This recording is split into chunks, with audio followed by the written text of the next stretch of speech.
स्वागत है आपका। हम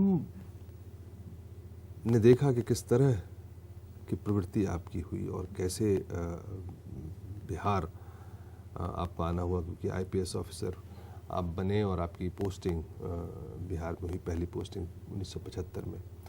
बिहार के बारे में जो छवि थी आपकी, ऐतिहासिक छवि थी, एक कौतूहल था, एक रस था आपके मन में, वो बिहार आने के बाद जब आप बिहार में आए पहली बार, हालांकि पिताजी ने आपसे कहा था कि है ना, सच्चाई से काम करना तो मजा आएगा, तो जब उस सच्चाई के साथ आपने काम करना शुरू किया बिहार के समाज में, क्योंकि बिहार का समाज जो है वो आसान समाज नहीं है, बड़ा जटिल और बड़ा वोलाटाइल समाज है, कई तरह की समस्याएं, कई तरह की बातें हैं समाज में। तो कैसा महसूस हुआ कि जो एकेडमी में सीखा था, जो पुलिस मैनुअल में आपको बताया गया था, उसको कैसे आपने यहाँ लागू किया? खुशकिस्मती से मैं कहता हूँ कि I escaped the academy unharmed, unscathed. Academy के जो रेजिमेंटेशन वाली पद्धतियाँ हैं उससे मैं अपनी रक्षा कर सका। तो ये बात बिल्कुल जहन में रही कि आदमी नियम के लिए नहीं बना है, नियम आदमी के लिए बने हैं। तो आपको देखना है कि सच कहाँ है, न्याय कहाँ है, और फिर बाकी चीज़ें पढ़िए। तो यहाँ आया तो ये समाज, आपने ठीक ही कहा, बड़े इमोशनल लोग हैं और बड़ी तेज़ी से इनकी कुंडलनी जागृत होती है और नीचे ऊपर होती है, ऊर्जा बड़ी तेज़ी से आती है। जब मैं आया तो मुझे एक दो बातों को लेकर के, प्रारंभ में तो मैं आया, गया में मेरी ट्रेनिंग शुरू हुई, तो मेरी पहली टिप्पणी यही थी कि लोग अंत में गया में आते हैं और मैं शुरू में आ गया। आपका पिंडदान वही हो गया। फिर जब मैं ट्रेनिंग के बाद चलने लगा तो लोगों ने, मेरी पोस्टिंग हुई मिथिला रीजन में, झंझारपुर सब डिवीजन में। मिथिला रीजन भी एक अपना विशेष तरह का अनुभव है और बड़ा सुखद अनुभव रहा मेरे लिए, तो मुझे अच्छा लगा वहाँ। बिल्कुल बिल्कुल बिल्कुल।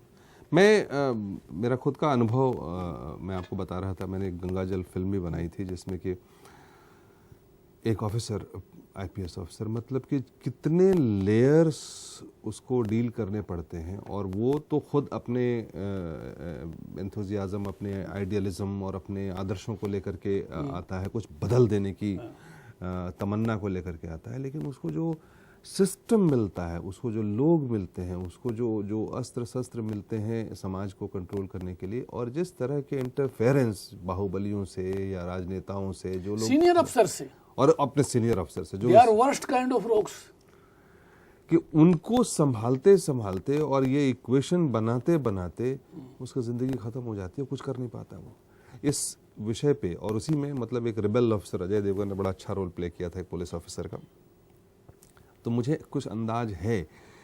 मैं वही जानना चाहता हूँ कि बिहार में कैसे यहाँ के पॉलिटिशियन से, यहाँ के समाज से अपने आप को अछूता रखते हुए, आप बिहार के बाहर से थे, बिहारी बन के कैसे आपने वर्कआउट किया?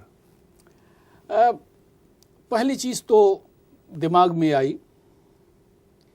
कि अधिक से अधिक क्या होगा, नौकरी चली जाएगी। गांव से आए थे, गांव वापस चले जाए। दूसरी चीज, ऐसा प्राय कम होता है तो इसके चांस बहुत ज्यादा नहीं थे, लेकिन अगर है तो कोई बात नहीं। दूसरी चीज ये है कि आपकी प्रोन्नति नहीं होगी, आपको खराब एसीआर मिलेगी।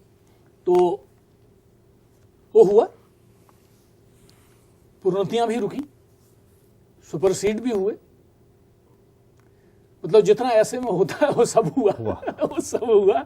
जितने लोग को आपने तकलीफ दी उन्होंने आपको अच्छी तरह से तकलीफ दी। उन्होंने हमारा सम्मान करने में कोई कसर नहीं छोड़ी। हाँ, और बहुत लोग तो रिटायर होने के बाद भी कभी कभी हमारे बारे में सपना देख ही लेते होंगे। हाँ, अभी भी उनकी नींद थोड़ी बहुत डिस्टर्ब होती होगी। तो यहाँ हमने देखा कि सबसे बड़ी समस्या है भ्रष्टाचार की, उस समय भी थी। जैसे सिपाहियों की बहाली में भ्रष्टाचार, इसकी लड़ाई हमारे एएसपी डेज से ही शुरू हुई और कोई नौकरी का स्टेज बाकी नहीं गया जब भ्रष्टाचार के खिलाफ ये जंग जारी नहीं रही। एक बार प्रोसीडिंग रिकमेंड हुई हम लोगों के खिलाफ, सीनियर अफसर्स के खिलाफ हमने सबूत के साथ सरकार को भेजा और सारे आदमी टॉप पोजीशंस पे जाके रिटायर हो गए। एक आध आदमी तो और ऊंचे चला गया, बहुत से लोग, एक आध दो लोग तो उसमें से बड़े सम्मानित लोग हैं, समाज में बड़ी प्रतिष्ठा है, लेकिन क्या क्या कुकर्म करके वो इतने ऊंचे गए, तो वो उन्होंने इसको खोखला किया, उन्होंने बिहार की जड़ों में मट्ठा डाला, इसको पनपने नहीं दिया। नहीं तो थोड़ा थोड़ा लोग कंट्रीब्यूट करते तो बिहार पुलिस की तस्वीर बनती। एक हद तक लोग प्राइस पे करने को तैयार होते हैं, सारे नहीं पे करते। तो अब अगर आपका अंदर का जज्बा उतना मजबूत नहीं है तो फिर आदमी किसी न किसी स्टेज पे धीरे धीरे धीरे धीरे टूट जाता है और फिर गैंग में शामिल हो गया। राजनीतिक भी ऐसे लोगों को पसंद करते हैं। नहीं, आपके ऐसे लोग तो बड़े डेंजरस होते हैं कि मतलब आप गैंग में शामिल नहीं, आप दूसरों का काम नहीं करवाते। जो आमतौर पे लोग कहते हैं नहीं बड़े अच्छे हैं, पैसे लेते हैं लेकिन काम कर देते हैं। हाँ? उससे ज्यादा डेंजरस वो होते जो पैसे ले लेते काम नहीं करते।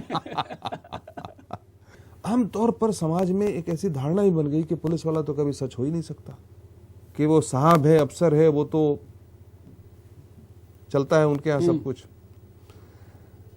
तो एक अच्छाई करो, अच्छे से काम करो, सच्चाई से काम करो, बदनामी लो, और एक जो बदनामी से काम करता है, चोरी करता है, वो समाज में ऊपर बना रहता है, सक्सेस आइकॉन बन जाता है। वो ये जो डिस्पैरिटी है ना समाज में, ये खाई जाती है और ये जड़ को हिला के रखती है। कभी आपके मन में इसके प्रति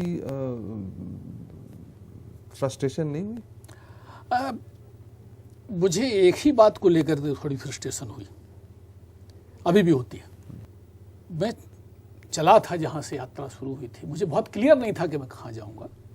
नौकरी में मैं आ गया, वो अलग बात थी, और नौकरी में आया एक मिशन के तौर पे, एक गवर्नमेंट सर्वेंट के तौर पे नहीं आया। जब मैं दर्जा 7 का विद्यार्थी था तो मेरे जीवन की सबसे बड़ी बैठक वो थी जिसको प्रिसाइड करने का मुझे सौभाग्य दिया गया। उस समय लगा कि नहीं साहब, ये अपना देश है और इस देश के लिए तो जान भी देनी पड़े तो कम है। वाह। तो ये लगता था कि नहीं साहब, गड़बड़ नहीं होने देनी है। अब आ गए साहब, मंच छोटा था और इतने सारे गड़बड़ करने वाले आसपास, बहुत लोगों को भीतर करने की तबीयत भी होती थी कि इसको तो भीतर होना चाहिए। हाँ, हमारे हाथ में आ जाता तो चला जाता अगर उसका मुकदमा मेरे पास होता, लेकिन जानते थे कि ये चोर है और इस राज्य की डेस्टिनी को प्रिसाइड कर रहा है। बोलने में कसर नहीं रखी। एक बार तो आमना सामना भी, बिल्कुल प्रारंभिक डेज में भी उनको कहने में कोई झिझक नहीं हुई, सिस्टम को नष्ट कर रहे हैं और अपने निजी स्वार्थ के लिए नष्ट कर रहे हैं। तब तक सीनियर अफसर्स आ गए, उन्होंने इंटरवेन किया। तो ये अफसोस जरूर होता है कि कितना कुछ कर सकते थे, बहुत कम कर पाए। जो भी कर पाए अच्छा किया। बहुत कम लोग जज्बे को आखिर तक कायम रखते हैं। बहुत अच्छी बात आपसे हो रही है और आपसे इस बात को जारी रखेंगे एक छोटे से